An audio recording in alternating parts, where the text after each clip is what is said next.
الرحمن علم القرآن خلق الإنسان علمه البيان الشمس والقمر بحسبان والنجم والشجر يسجدان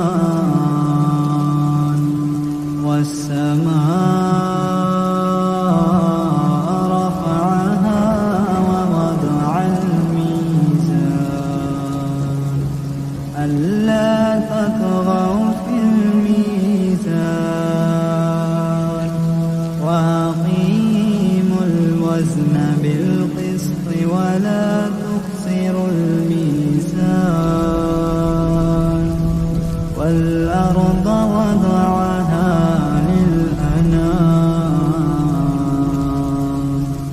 فيها فاكهة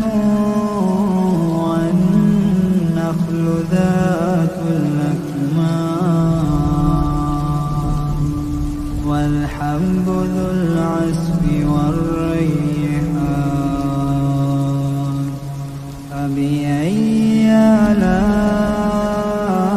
آلاء ربكما تكذبان خلق الإنسان من صلصال كالفخار وخلق الجان من مارج من نار فبأي آلاء ربكما تكذبان رب المشرقين ورب المغربين فبأي آلاء ربكما تكذبان مرج البحرين يلتقيان بينهما برزخ لا يبغيان فبأي آلاء ربكما تكذبان يخرج منهما اللؤلؤ والمرجان فبأي آلاء ربكما تكذبان وله الجوار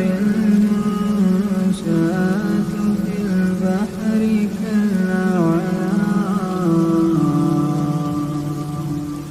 فبأي آلاء ربكما تكذبان كل من عليها فان كل من عليها فان كل من عليها فان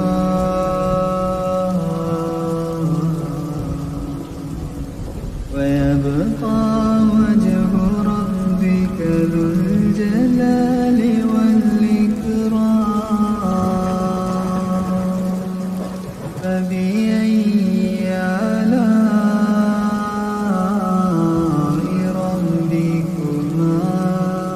تكذبان